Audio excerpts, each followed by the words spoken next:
Merhaba arkadaşlar, kanalıma hoş geldiniz. Bugün sizinle beraber aklınızdaki kişi bugün hayatında neler yaşıyor ve siz bugün neler yaşayabilirsiniz, bunlara bakacağız. İlahi güçten en net bilgileri alarak aktarabilmek için niyetimi alıyorum. Enerjiye dahil olmak için niyet almanız yeterli. Hemen başlayalım. Öncelikle aklınızdaki kişi bugün hayatında neler yaşıyor dediğimizde sonbaharın ruhu olarak geliyor. Hüzün sana eşlik ediyor. Dallarından kopan her bir yaprak ayrılığın habercisidir. Güz sana yağmur ve toprak kokusunu hatırlatacak dedi. Bugün enerjisine birazcık melankolik enerjilerin hakim olduğunu söyleyebiliriz. Bazı kayıpları olduğunu düşünüyor aklınızdaki kişi. Kendini biraz böyle yalnız ve dışlanmış gibi hissediyor diyebiliriz. Ama şunun da farkında. Evet, bir şeyler değişiyor hayatında ama bu değişim ona ne kadar şu an zorlayıcı gelse de güzel şeyler olacağını düşünen enerjilerde. Gerginlik kartı geldi. Gerginlik yaratacak olaylar veya durumlar, yaşanacak olan olayları sakinlikle karşılamak dedi. Mezar kartıyla beraber. Şimdi bugünün enerjisinde birazcık böyle utanç duyduğu, biraz kızgınlık içerisinde olduğu, gergin hissettiği bir sürecin içerisinde ciddi bir kayıp var hayatında.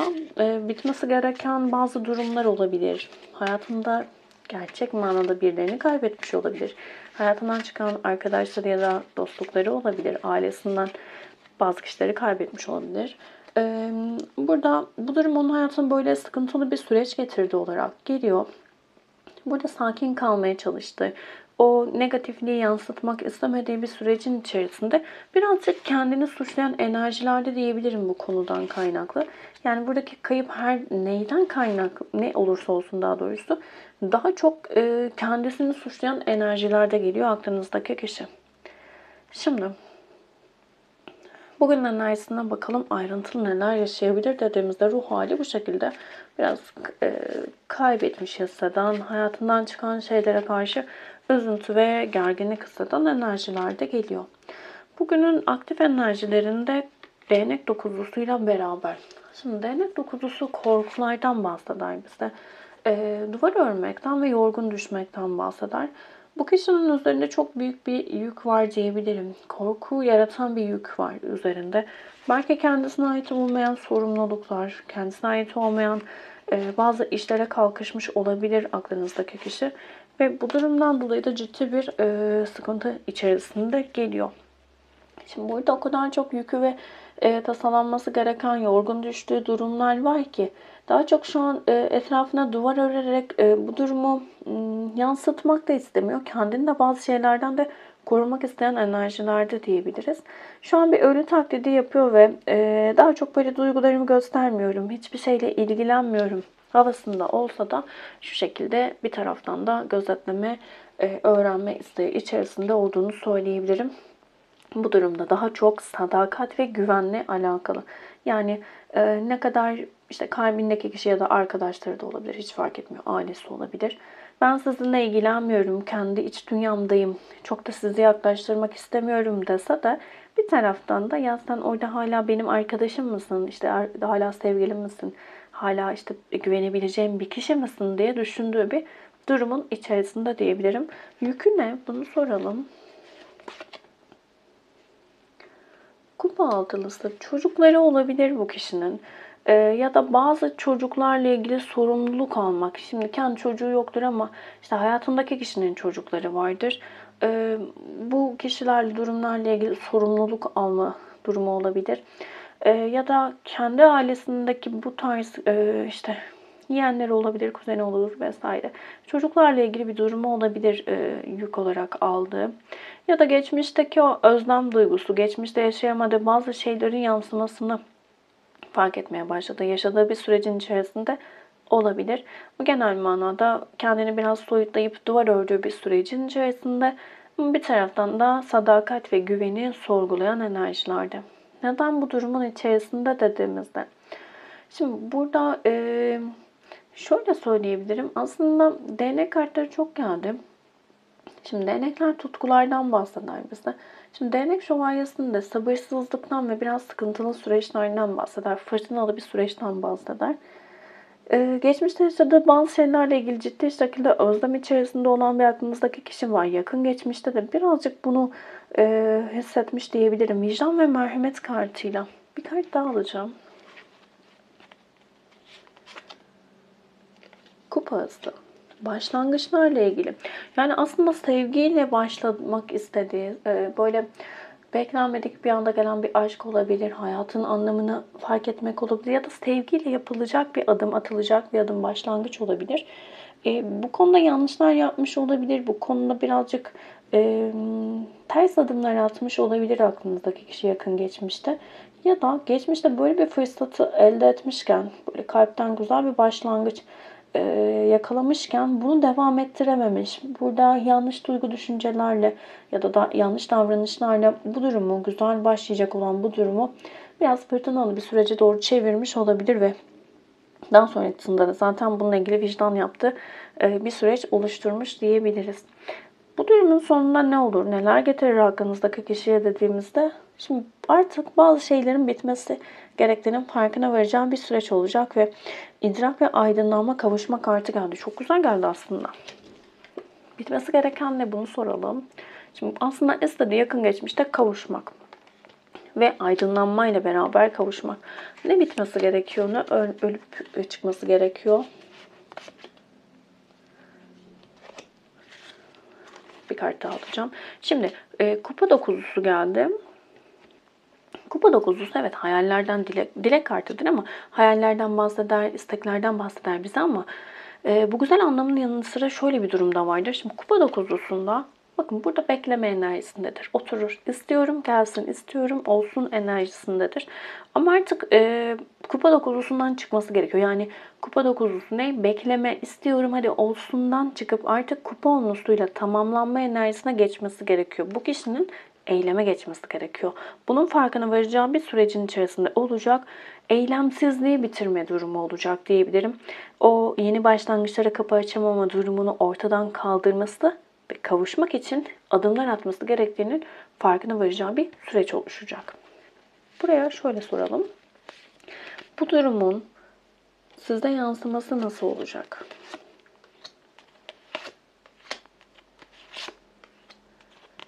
Güzel. Şimdi bu durumun size yansıması nasıl olacak dediğimde öncelikle sizin elinizin kolunuzun bağlı olduğu bir süreç olacak. Neden? Çünkü artık siz burada karşı tarafın adım atmasını bekleyen enerjilerdesiniz. Yani bir bakıma artık ben bıraktım. Sen bir şey istiyorsan sen yapmalısın dediğiniz bir süreç oluşacak diyebilirim. Tılsım yedilisiyle çok yavaş ilerleyen bir süreç olduğunu düşünüyor olabilirsiniz ama artık burada yavaş ilerleme olsa da yapılan şeylerin karşılığının alınmaya başlandığı bir süreç olacak ve yakın gelecekle ilgili bu adımları atabilirse her aklınızdaki kişi karşınıza artık bir prens olmaktan çıkıp bir imparator enerjisinde, bir kral enerjisinde size yaklaşacak diyebilirim. Burayı kendi durumunuza göre alabilirsiniz. Cinsiyet olarak söylemiyorum. Şimdi imparator enerjisi nedir? İmparator enerjisi artık düzenden, otoriteden bahseder. Birlikte güçlü temellerin atılmasından ve bazen egosal durumlardan da bahseder ama burada daha çok bu zamana kadar eyleme geçmeyen bu kişinin eyleme geçmesiyle beraber gücünü fark ettiğiniz ve o beklediğiniz eylemi gerçekleştirdiğini gördüğünüz bir süreç oluşacak diyebilirim. Bunun akabininde de aslında Tılsım kralıyla beraber Tılsım kralı artık güvenilir bir ilişkiden bahseder.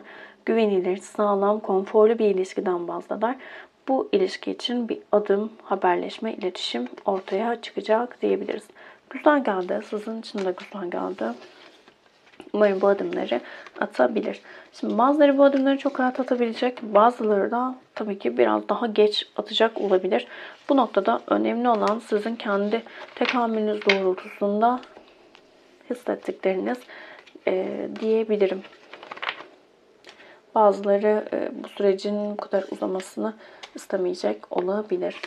Ya da bu süreçte enerjiniz, frekansınız çok çok daha yükselecek olabilir ve bu kişiyle artık aynı frekansta olmayacak olabilirsiniz. Çünkü aslında baktığımızda bu enerjilerde aklınızdaki kişinin sizin frekansınıza çıkmasını bekleme durumu var diyebilirim.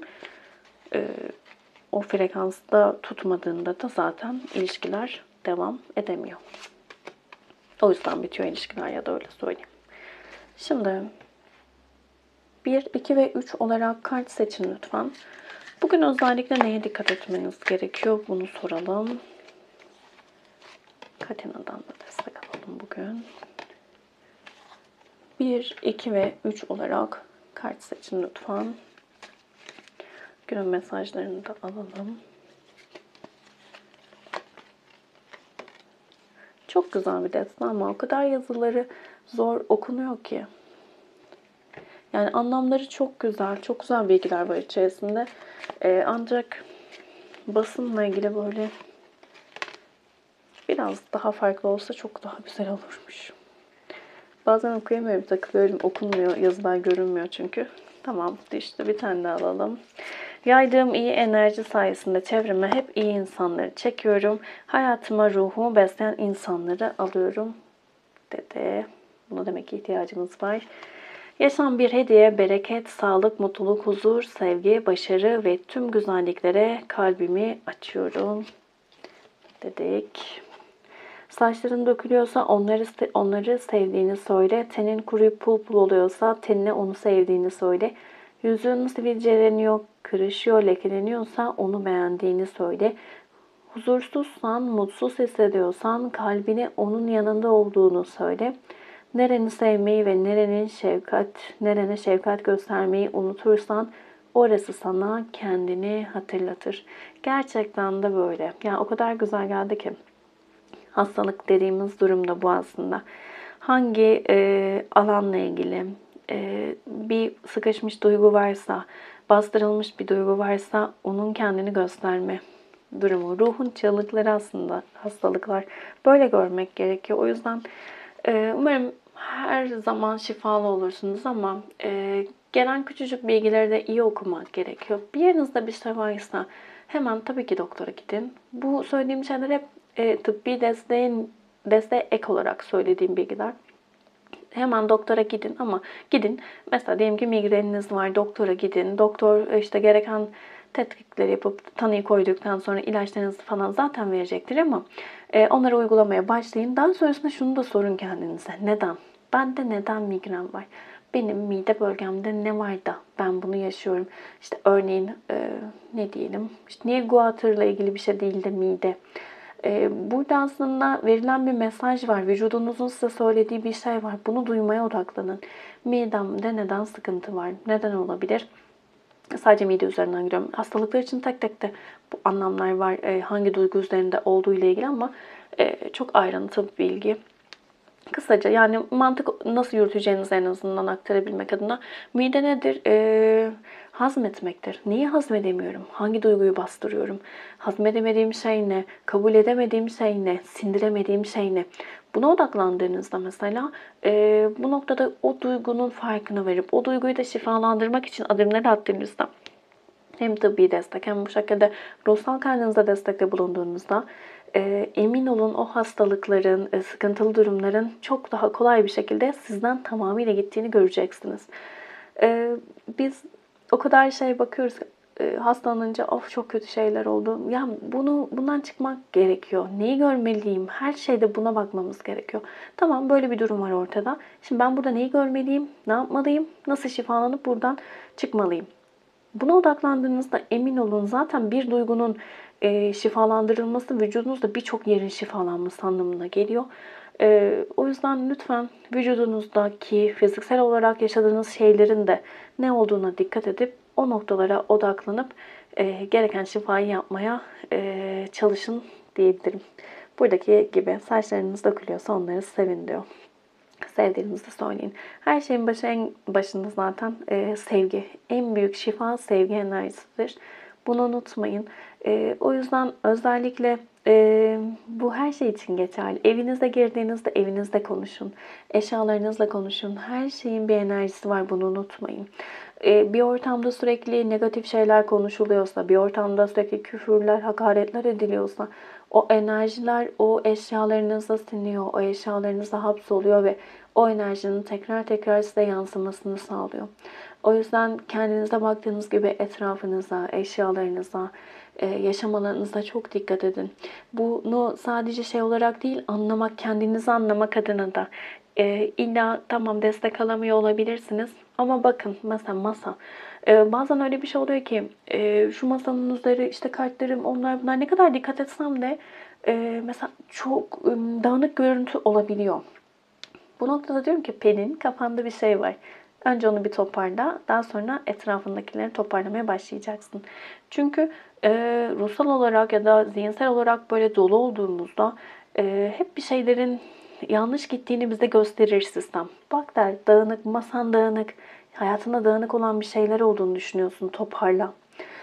Ya da temiz olması ile ilgili de sizin enerjiniz iyi değilse, siz pozitif enerjide değilseniz etrafınızda da ya da etrafınızda negatif böyle duygular, düşünceler varsa bedeninizde bunlar size bir şekilde sistem tarafından gösteriliyor.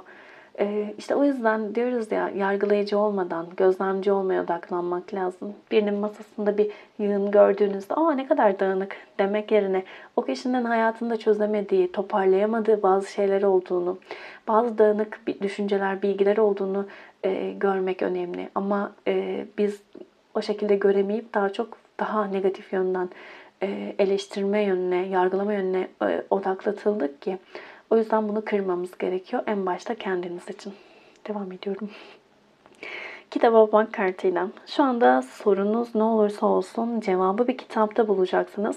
Bulduğunuz kelimeler aradığınız içgörüyü getirecektir dedi. Şimdi biri seçen arkadaşlarım. Yılan kartı ve tılsım beşlisi geldi.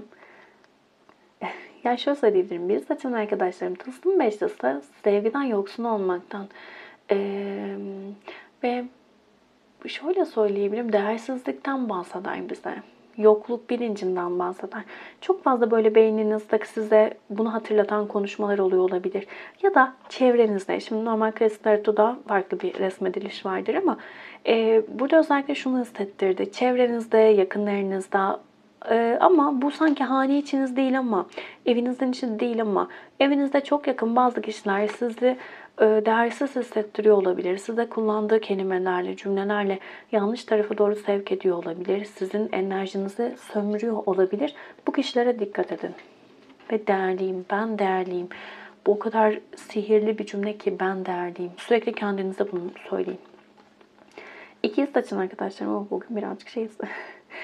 Kılıç dokuzlusu ve valide kartı. Bir kart alacağım buraya.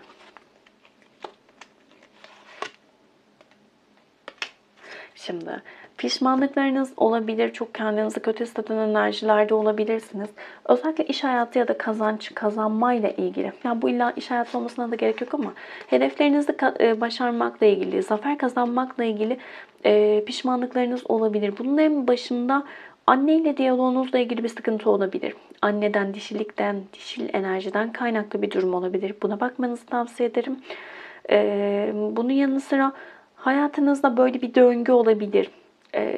Başarmak istediğiniz konularla ilgili, o zaferi kazanmakla ilgili sürekli böyle çok yaklaşıp işte iş hayatı olur, çok başarılı olacaksınızdır, hayalinize yaklaşıyorsunuzdur, hep bir yanlış bir şey gider, başa dönersiniz.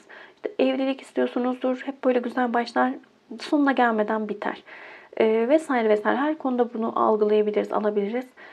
Burada yaşadığınız o pişmanlık, sürekli aynı döngü olarak düşündüğünüz şeyin hayatınızda değişmesi gereken bir enerji olduğunu görmeniz gerekiyor. Ne demek istiyorum? Mesela ailesel, atasal bir karma olabilir. Atalarınızdan gelen bir durum olabilir, köklerden gelen bir durum olabilir. Yapılan bir negatif durum da olabilir. Bunun farkına varıp ama buradaki farkına varma şu, yaşadığınız döngülerin farkına varıp orayı şifalandırabilmek adına adımlar atmanız gerekiyor. Zafer kazanmak için. Bugün biraz bunu düşünmenizi tavsiye ederim. Üçüncü açan arkadaşlarım. Buraya da bir kart alacağım. Neyi bırakmamışsınız?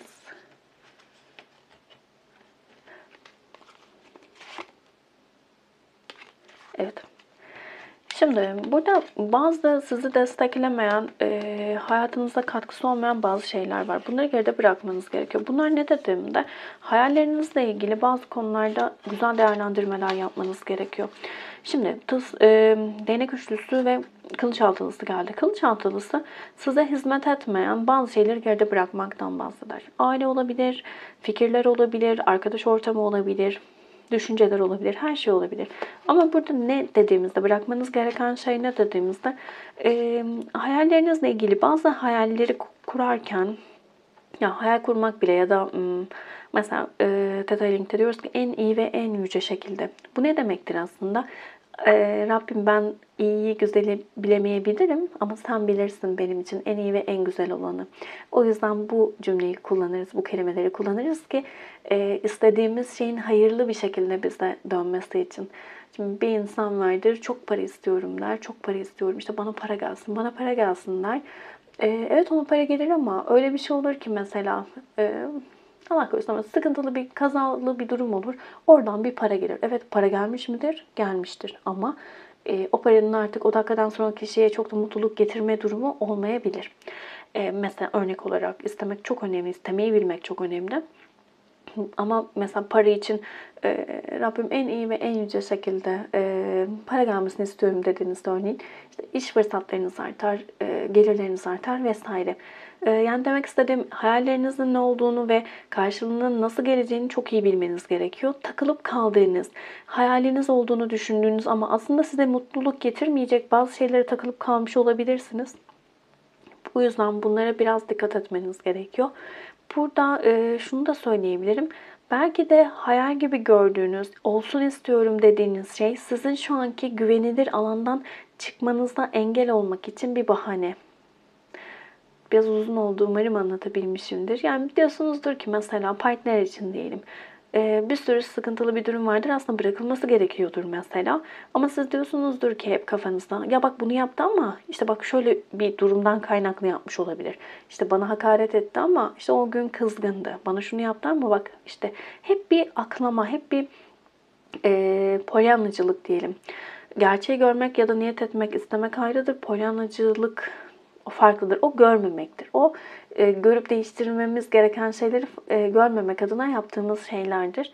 O yüzden burada hayal gibi gördüğünüz ama aslında sizin adım atmanızda, kendinizi geliştirmenizde engel olacak durumların farkına varmanız gerekiyor ve onları geride bırakmanız gerekiyor. Umarım buraya anlatır. Kolektif bir açılımda hepsiyle uyumlanamayabilirsiniz ama içerisinden mesajları almaya odaklanın lütfen. Videoyu beğendiyseniz beğen tuşuna basabilir, abone değilseniz de abone olabilirsiniz. Yorumlarınız ve beğenileriniz için çok çok teşekkür ederim. Emeğime saygı gösterdiğiniz için çok teşekkür ederim. Başka videolarda görüşmek üzere, hoşçakalın.